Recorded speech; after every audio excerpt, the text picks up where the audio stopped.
સૂચના આપ્યા પછી તો હું હરદ્વારથી ખાસ પધારેલા આપ સૌને આશીર્વચન આપવાને નાની ઉંમરમાં જેમણે શિવ આરાધ કર્યો છે એવા સુરધા ગીરી દીદીને વિનંતી કે આપ અહીંયા સ્ટેજ પર પધારો, શાંતાબાનું સ્વાગત કરી અને આપણને આશીર્વચન આપશે. સુરધાગીરી દીદી માતાજી પધારો, વેલકમ.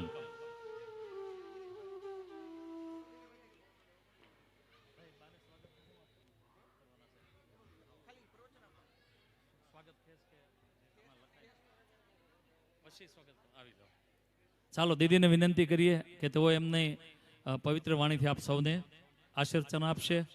દીદી પૂજ્ય માતાજી પધારો.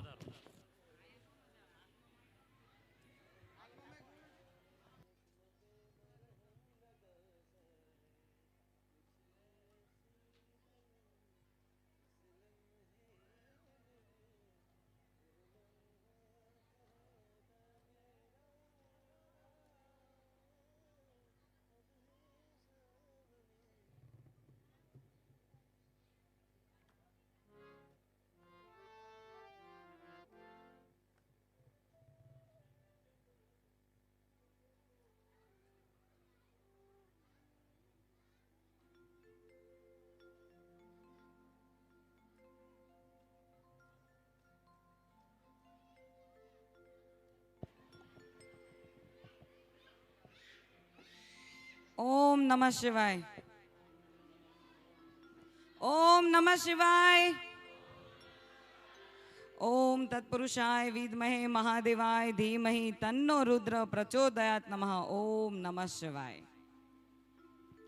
मारे आज खास એ જ કહેવાનું છે કે અહીંયા શ્રીમદ ભાગવત પિતૃ મોક્ષાર્થે આપણે નામ જ આપ્યું છે, જેમ દાદાએ પહેલા કીધું. પણ એમાં એક વાત હું કહીશ દાદા, કે આપણે એવું કીધું કે ભાઈ પિતૃ મોક્ષાર્થે છે કે પિતૃ એટલા ખુશ હશે, પણ એમાં એક વાત એડ કરીશ કે પિતૃઓ ખુશ હશે અને ત્યાં પિતૃ લોકમાં એમના દીકરાના દીકરાઓ બધા થઈને અહીંયા ભાગવત યજ્ઞ કર્યો છે, તો એમના પિતૃઓ ત્યાં નાચતા હશે અને એમના પિતૃઓ એવું કહેતા હશે કે આજે અમારા કુળના દીપકો એના પણ દીકરાઓ સાથે મળીને આ યજ્ઞ કર્યો છે, શ્રીમદ ભાગવત યજ્ઞ. અને ત્યાં બીજા પિતૃઓ હોય છે ને, એમને કહે છે કે ભાઈ તમે આટલા બધા ખુશ કેમ છો. ત્યાં પિતૃલોકની વાત કરું છું. એમને એવું કહે છે કે ભાઈ તમે આટલા બધા ખુશ કેમ છો.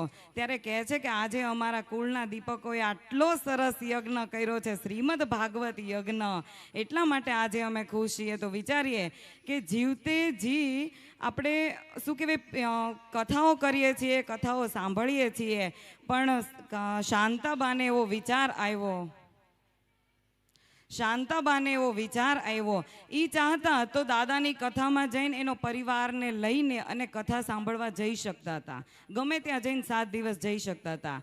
પણ એણે કેવો વિચાર કર્યો, આત્મકલ્યાણનો ભાવ રાખ્યો કે હું તો કથા સાંભળું, મારો પરિવાર સાંભળે, સોંડાગર પરિવાર સાંભળે, વેવાઈ પક્ષ અને જેટલો પરિવાર છે એ બધાય કથા સાંભળે. એનો આત્મકલ્યાણનો ભાવ હતો કે હું બધાને સાથે લઈને હું કથા કરું અને બધાય સાંભળે.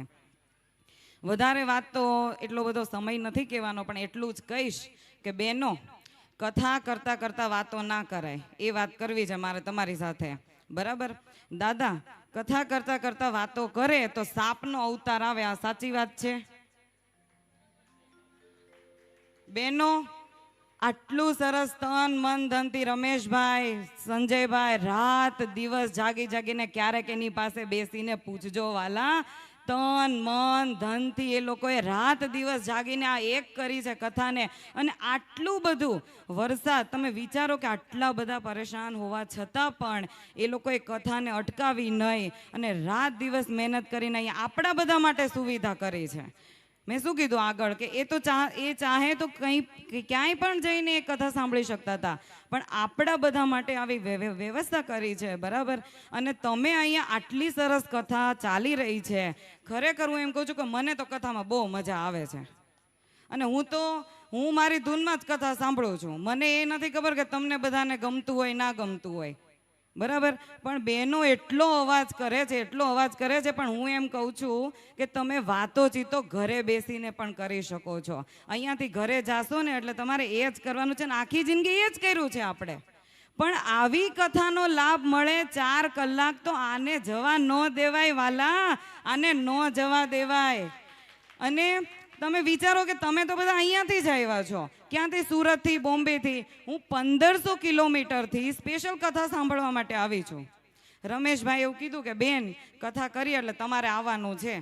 તે દી એને વચન આપી દીધું હતું, જેથી મુહૂર્તે નહોતું લીધું. એ લોકોએ ખાલી વાત જ કરી હતી બાએ. તે દી એને વચન આપ્યું હતું, એને વચન લીધું હતું કે તમારે કથામાં આવવાનું છે, અમે મુહૂર્ત લેવા જઈએ છીએ. ક્યાં ગયા રમેશભાઈ? કીધું તું? બોલો, હું 1500 કિલોમીટરથી અહીંયા કથા સાંભળવા આવી છું, તો તમે આટલા નજીક હોવા છતાં અહીંયા કથા સાંભળો છો. હું કેટલી ધૂનથી મારી કથા સાંભળું છું. તમે વિચાર કરો, દાદા એટલું સરસ રસપાન કરાવી રહ્યા છે, મને તો ખૂબ આનંદ આવે છે. અને મને તો એ નથી ખબર પડતી કે તમે બધી વાતો શું કામ કરો છો કથામાં. અને યાદ રાખજો, જે કથામાં વાતો કરશે ને, આગળના જન્મમાં સાપનો અવતાર આવશે. એટલે વાતો ના કરતા. અને મને તો આનંદ શું થાય છે ખબર છે? જો આજે દાદાએ કીધું હતું કે અહીંયા ગંગાજીનું અવતરણ હોય, તમે વિચાર કરો કે જ્યાં શ્રીમદ ભાગવત કથા હોય ને, ત્યાં પ્રયાગરાજ, ગંગાસાગર, અનેક તીર્થો, અનેક નદીઓનો વાસ હોય છે. વિચાર કરો. અને હું તો મને તો એવું જ લાગે છે કે હું તો હરિદ્વારમાં જ કથા સાંભળું છું. દાદા, મને તો એવું જ લાગે છે કે હું તો હરિદ્વારમાં જ કથા સાંભળું છું. જો હું આવી છું ને, મારી જોડે શિવજી આવ્યા છે કથા સાંભળવા, તો વિચાર કરો. બરાબર. અને ભાઈઓ કેટલા શાંતિથી બેઠા હોય છે, કેમ કે ભાઈઓ શાંતિથી બેઠા હોય ને એટલે સમજી લેવાનું કે પરણેલા છે. બાકી અવાજ તો બહેનોનો જ હોય. બરાબર. વાત એ કરવાની છે કે કથા સાંભળવાથી શું થાય. એક નાનું એવું દ્રષ્ટાંત આપીશ અને પછી એક ધર્મ સંદેશ આપવો છે. એક દ્રષ્ટાંત આપીને એટલા માટે સમજાવું છું કે તમને તરત જ મનમાં ઉતરી જાય. બરાબર. વધારે સમય નહીં લેતા.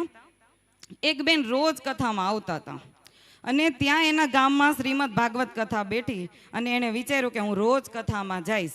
એણે નિયમ લીધો, અનુષ્ઠાન લીધું. જે કોઈ બધાને અહીંયા ઘણા બધા પ્રશ્નો પૂછ્યા છે કે ભાઈ અમને દુઃખ છે તો અમે શું કરીએ, અમને શરીર પીડા છે, ઓલું દુઃખ છે, આ દુઃખ છે. પણ આવી ભાગવત કથાઓ થાય ને, ત્યાં ખાલી અનુષ્ઠાન કરો ને વાલા, તમારી બધાય દુઃખ દૂર થઈ જાય વાલા. અને અનુષ્ઠાનના નિયમો પાછા કે વક્તાશ્રી આવે એની પહેલા આવી જવાનું, વક્તાશ્રી જાય એની પાછી જવાનું. આવું તમે અનુષ્ઠાન કરો ને, તો હું તો એમ કહું છું, આ દ્વારિકાધીશ તમારી બધી ઈચ્છાઓ પૂરી કરે વાલા, બધી ઈચ્છાઓ પૂરી કરે. એ એક બેન હતા જેના ગામમાં શ્રીમદ ભાગવત કથા થઈ, અને એને નિયમ લીધો કે ભાઈ હું અનુષ્ઠાન કરીશ 7 દિવસનું. 5 દિવસની કથા સાંભળીને 6થા દિવસે એમને ક્યાંક બહાર જવાનું થયું.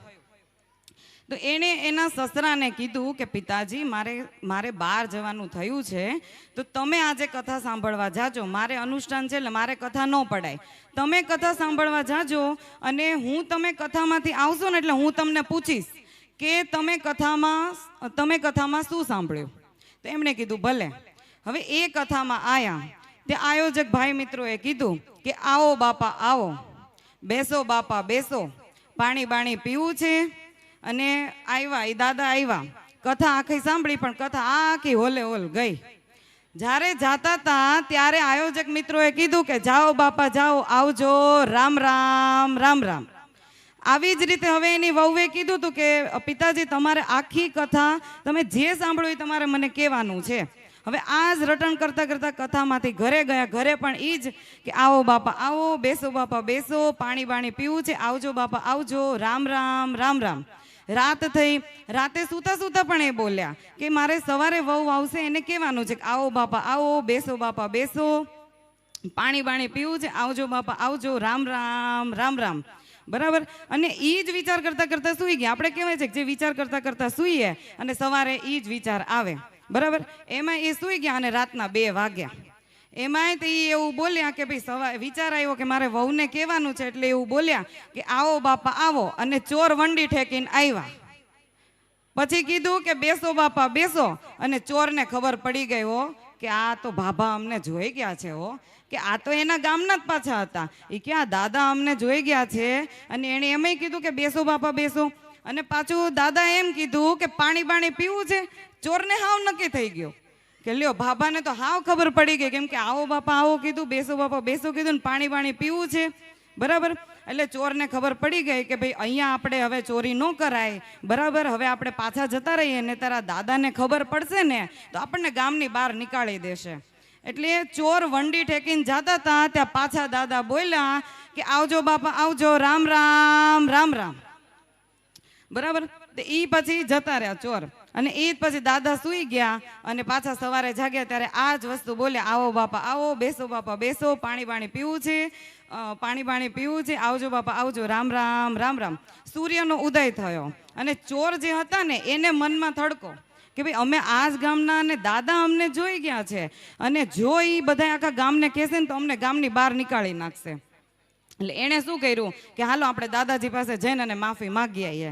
અને એ દાદાજી પાસે આવ્યા અને કીધું કે દાદાજી અમને ક્ષમા કરી દો. એટલે કીધું કે કેમ? એ કે અમે તો કે અહીંયા તમારી પાસે આવ્યા હતા રાતે અહીંયા ચોરી કરવા માટે, ને તમે અમને જોઈ ગયા હતા, અમને ક્ષમા કરી દો, અમને ગામની બહાર નથી જવું, હવે અમે આવું કાર્ય નહીં કરીએ. ત્યારે દાદા ખાટલામાં બેઠા હતા ને તો ઊભા થઈ ગયા અને એણે એવું કીધું કે મેં ખાલી કથાના 4 શબ્દ સાંભળ્યા અને મેં કથાના 4 શબ્દ સાંભળ્યા અને મારું ઘર ચોરી થતા રોક્યું, મારું ઘર ચોરી થતા અટકી ગયું. તો વિચારો કે મેં આખી જિંદગી 70 વર્ષ એમનેમ કાઢી નાખ્યા. જો મેં 70 વર્ષ સુધી ભગવાનનું નામ લીધું હોત ને, આવી કથાઓ સાંભળી હોત ને, તો આજુ મારું જીવન લૂંટાઈ ગયું ને, લૂંટાઈ ન જાત વાલા. એટલે આ વિચારવાનું છે કે કથા સાંભળવાથી શું થાય. જીવન લૂંટાઈ જાય છે. રામ નામ સત્ય છે. કાલ સવારે બધાને જવાનું છે. અમારે મામી ક્યાં કે બહુ વાતો કરતા હતા મારી પાછળ. ક્યાં છે મામી? બહુ વાતો કરતા હતા. એટલે બસ એટલું કહું છું કે વાતો ના કરો કથામાં. અને બીજો એક ધર્મનો સંદેશ આપું છું. આ સોંડાગર પરિવારની જે વાત કરવાની છે એની સાથે એક દ્રષ્ટાંત એડ કરું છું. દ્રષ્ટાંત એટલા માટે આપું છું કે તમને તરત ખબર પડી જાય. જો હું સત્સંગ કરીશ તો દાદાને અમને બેન જ ખબર પડશે, બાકી તમને કોઈને ખબર નહીં પડે, બરાબર. એટલે એક સરસ મજાનું દ્રષ્ટાંત આપીને તમને કહું છું ધર્મ સંદેશ. નાનકડું ગામ હતું અને એક સિદ્ધ સાધુ સંન્યાસી આવ્યા. અને એ સંન્યાસી આવ્યા એ એટલા બધા સિદ્ધ હતા કે એ ગામના ગોંદરે આવીને બેઠા. બધા ખબર તો પડે છે ને, આપણે પ્યોર કાઠિયાવાડીમાં જ. એ ગામના ગોંદરે આવીને બેઠા. આખું ગામજનોને ખબર પડી. અને પહેલાં આપણે એવું હતું કે સાધુ સંન્યાસીઓ આવે ને તો આખા ગામમાં આ બધા જે મોટી ઉંમરવાળા દાદાઓ છે એ બધાને ખબર હોય કે ત્યાં આવીને બેઠા. એટલે આખું ગામજનો બધા ત્યાં પગે લાગવા આવ્યા અને આશીર્વાદ લેવા માટે આવ્યા. એટલે બધા આવે. એમાં એક વાણિયાનો દીકરો ત્યાં આવીને બેઠો હતો. સાંભળો છો? બધાને ખબર પડે છે? ત્યાં વાણિયાનો દીકરો ત્યાં આવીને બેઠો અને એ 3 દિવસ સુધી આવીને બેઠો. અને સાધુ સંન્યાસી જે છે ને, સિદ્ધ પુરુષ, એને ખબર જ છે કે ભાઈ આ વ્યક્તિ અહીંયા આવે છે. સાધુની નજર બધી હોય, એને ખબર જ હોય કે કોણ દુઃખી છે ને કોણ સુખી છે, બરાબર. એટલે એણે શું કીધું, બધા જતા રહ્યા ને એટલે પછી એને પૂછ્યું કે ભાઈ તું કેમ અહીંયા બેઠો છો? એટલે એણે એવું કીધું કે સાધુ મહારાજ, ગુરુજી, મને છે ને હું બહુ ગરીબ છું, હું વાણિયો છું અને હું ગરીબ છું. પણ એક વાત સમજો કે વાણિયા હોય ને કોઈ દિવસ ગરીબ ન હોય, પણ આ વાણિયો હતો ને ગરીબ હતો. એટલે એણે એમ કીધું કે હું આખો દિવસ મહેનત કરું છું પણ સાંજે હું મારા માતા પિતાને ભોજન પણ નથી આપી શકતો, એટલું પણ મારે ધન નથી આવતું, કે તમે એનો કંઈક ઉપાય કરો, સુખી થાવ ને એવો ઉપાય કરો. એટલે સાધુ સંન્યાસીઓએ એવું કીધું. એ જે સાધુ આવ્યા હતા ગુરુજી, એણે એવું કીધું એક કામ કરો, હું તારું છે ને જોઉં કે તારા ભાગ્યમાં શું લખેલું છે. અને એનું ભાગ્ય આંખ બંધ કરીને જોયું. આંખ બંધ કરીને જોયું ને તો એને ખબર પડી કે આ જે વાણિયો છે એના નસીબમાં તો આખું જીવન દુઃખ છે, એને કોઈ દી સુખ જ નથી. એટલે એણે કીધું એ કે ભાઈ, એ કે તારા જીવનમાં છે ને એ કે દુઃખ જ છે, એ કે સુખ નથી એમ. તો એણે એવું કીધું કે આપ તો સાધુ છો અને જો સાધુ કૃપા કરી દે ને વાલા તો તમારા ભાગ્યના દરવાજા ખુલી જાય હો બાપ. અને આ સાધુએ એમ કીધું કે ભલે જો તારું દુઃખ જો દૂર થતું હોય ને તો હું મારી 5 વર્ષની તપસ્યા હું તને આપી દઉં અને હું તને સુખી કરું. એટલે સાધુએ એવું એને હાથમાં જળ લીધું અને એને કીધું કે મારી 5 વર્ષની તપસ્યા તને આપું છું, પણ યાદ રાખજે કે કાલથી તારો સમય ચાલુ થાય છે અને ખાલી 5 જ વર્ષ સુધી તને સુખ રહેશે. 5 વર્ષ પછીનો જે બીજો દિવસ હશે એટલે તારું ફરીથી દુઃખમાં પરિવર્તિત થઈ જશે, બરાબર. એટલે એણે વિચાર કર્યો કે કાંઈ વાંધો નહીં, 5 વર્ષ તો 5 વર્ષ સુખ તો મળશે. એટલે એણે શું કર્યું, ત્યાં ઘરે ગયા અને બીજા દિવસે જે વધારાના વાસણ હતા અને વાસણને વેચીને અને એણે વેપાર ચાલુ કર્યો. એને એવો વેપાર ચાલુ કર્યો, જો સાધુ આશીર્વાદ દે ને તો એ કોઈ દિવસ પૈસા આવે ને એવો આશીર્વાદ ન આપે, પણ એ આશીર્વાદ દે ને એટલે તમારી બુદ્ધિ સુધરે, વિચાર સુધરે, બધુંય સુધરે.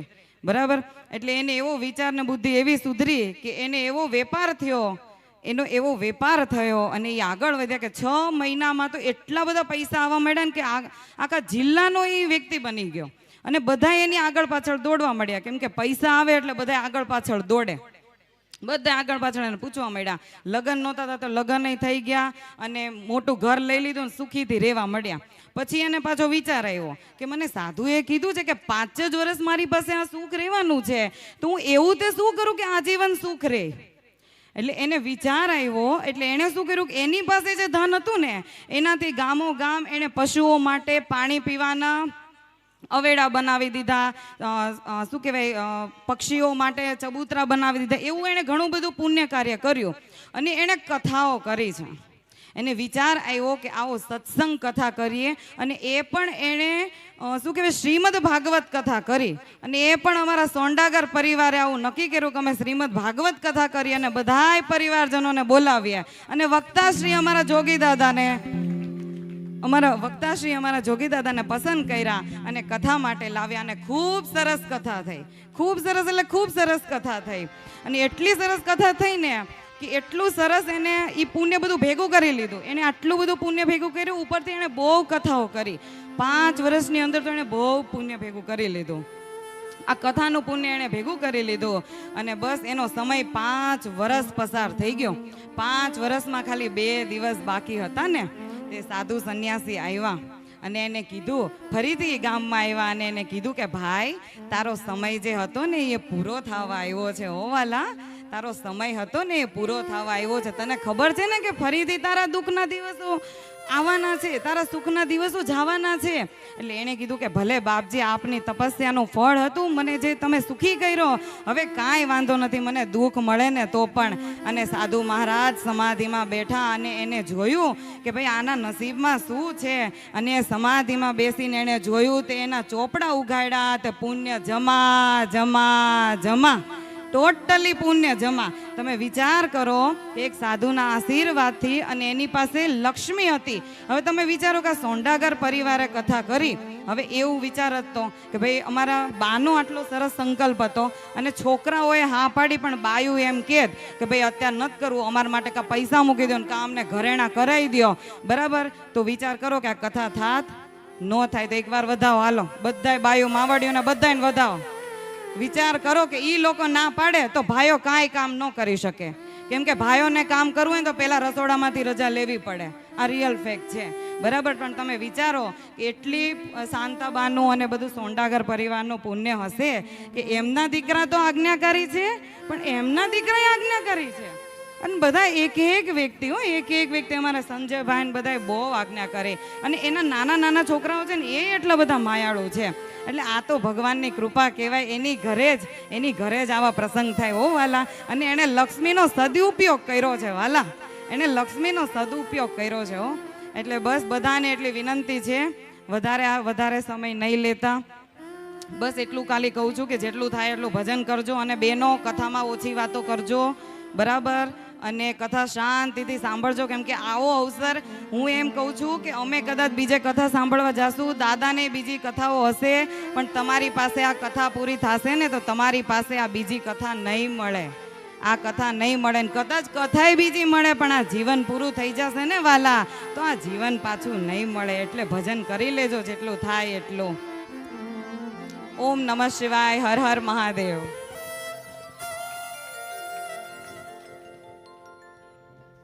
દીદીના ચરણોમાં વંદન સાથે એમનો આભાર. હવે 5-7 મિનિટનો આપણો કાર્યક્રમ છે. આવનાર મહેમાનોને આપણે આનંદિત કરવાના છે. તો સૌપ્રથમ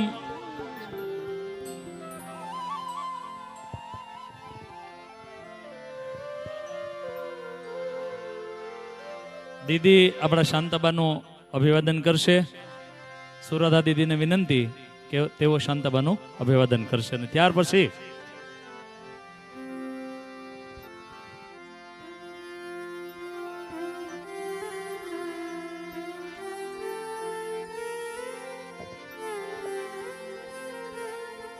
આપણા આ જે શાસ્ત્રી છે જોગીદાદા વ્યાસ, એમના માતા અહીંયા ઉપસ્થિત છે નીતાબેન વ્યાસ, અને જોગીદાદાના ફૈબા સોનાબેન ભટ્ટ, એઓને વિનંતી એવો સ્ટેજ પર પધારશે અને અહીંથી જે પણ કાંઈ